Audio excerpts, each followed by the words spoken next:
Today's project is binding a notebook using a French link stitch. This is a very versatile stitch as you can use it in many of your notebook binding projects. This is easier to make than the Coptic stitch and uses less thread. Here are some of the projects I have made using this kind of binding. First notebook here can be used as a refill in any A6 size notebook covers. I have used a mull cloth to cover the stitches and to add support on the spine. Also added a ribbon bookmark. This has grid pages and lays flat when open. Here is a sample of a leather cover I've made, though this is in a different size. For this one, I have added an orange cloth tape. You may use this instead of the mull cloth, but I like to combine both. Same with the printed covered notebooks. So the option is really up to you which of the two spine supports you would prefer to use.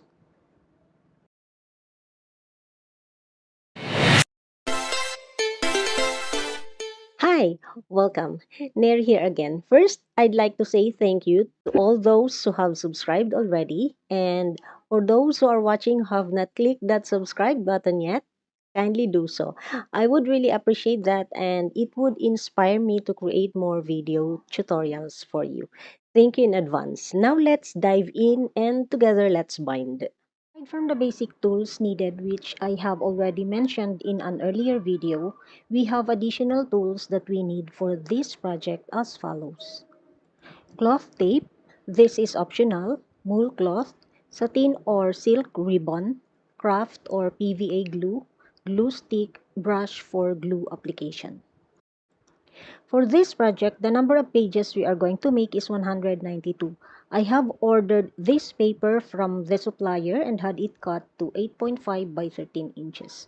For an A6 notebook, I just have to cut them in the middle, so I would only need 25 sheets. In total, that would be 50 sheets, which is the equivalent needed for this project. I also have here a 300 GSM Astro paper for the cover. I will be placing the materials I used in this project on the description. Shown here is how I cut the paper in half at 6.5 inches across, including the covers.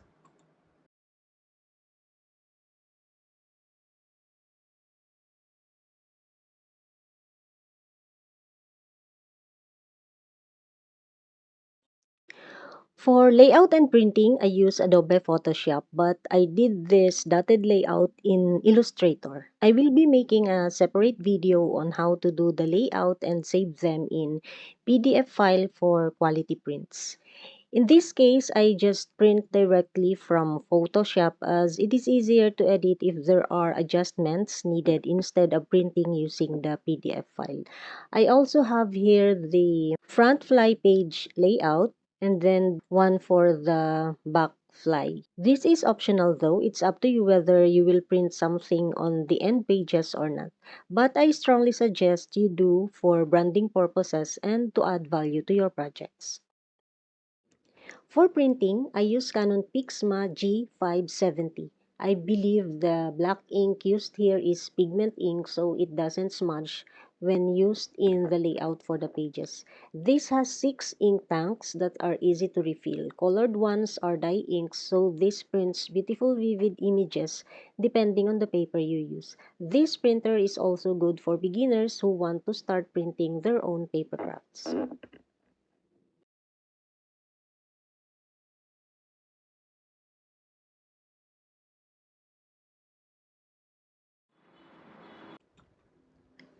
Printing is done, it's time to fold the signatures. I use 6 sheets per signature. Just fold it in the middle using the bone folder. Do the rest to the rest of the sheets until you are done. By the way, don't include the fly pages here. Set them aside first until later.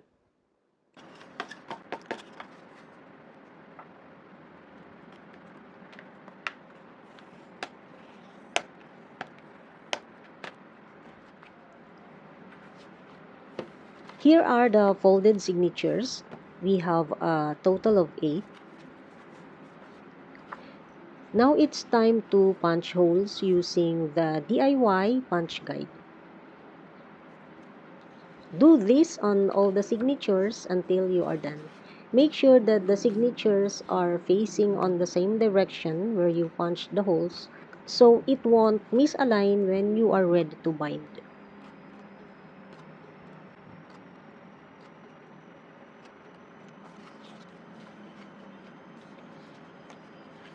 We're done with punching holes. Now we are ready to bind our signatures.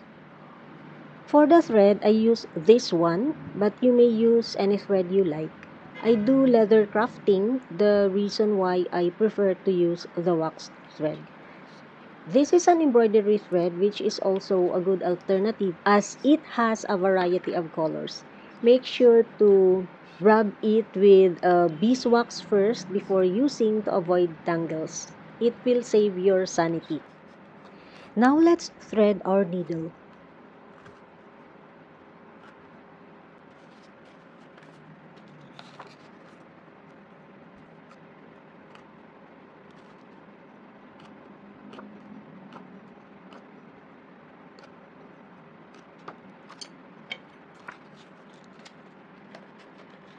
I usually measure the thread according to the number of signatures, in this case 8.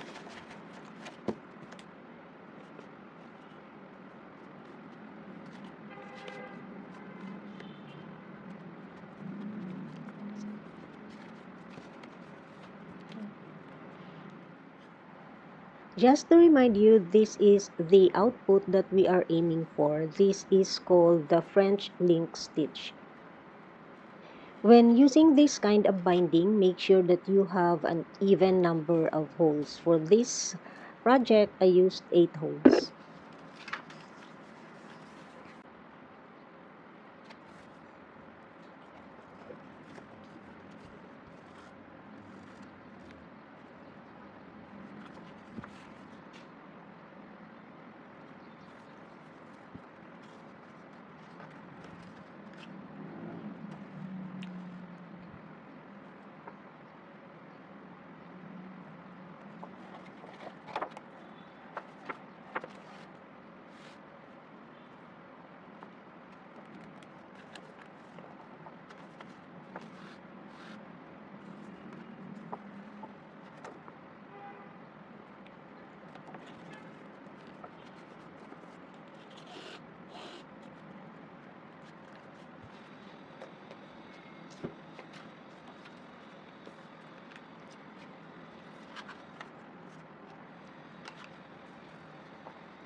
Repeat the same binding until you reach the last signature, making sure that the tension is tight enough to hold the signatures securely. We have reached our last signature. Now it's time to tie the knot.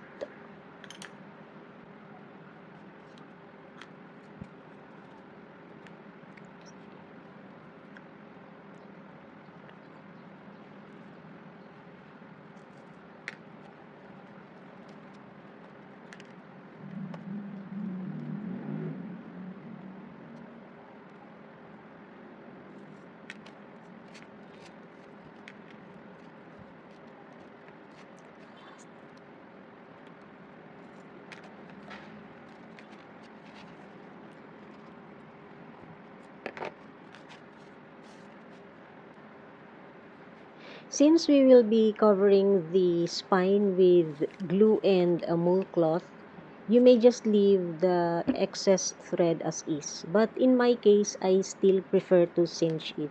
This is my preference though. You may do whatever pleases you.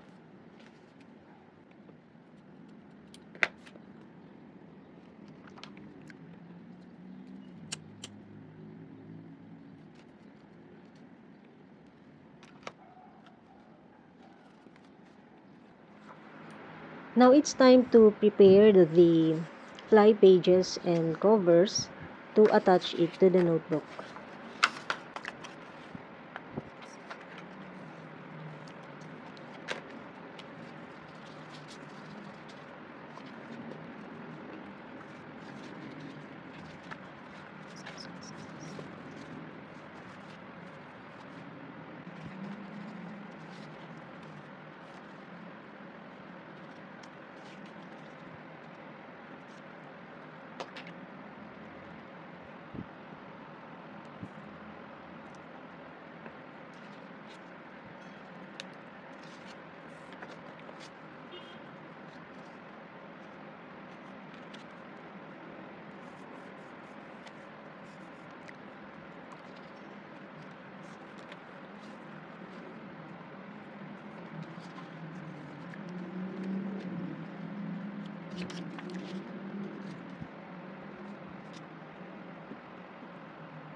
So this is the finished product already. You can use it as is or as a refill in any notebook covers.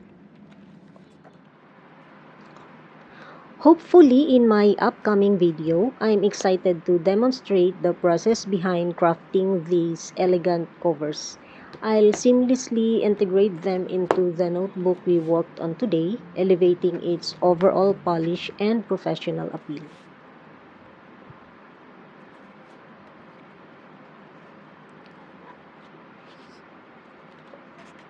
These are samples of the reflection journal that I've made.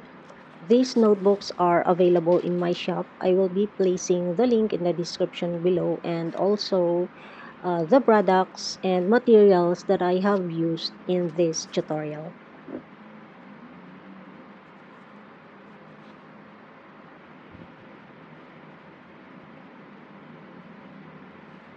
That's all for today. Hope you have learned something from this tutorial. Let me know what are your thoughts in the comment section. And if you have any suggestions, don't hesitate to leave it there also. See you around. Bye!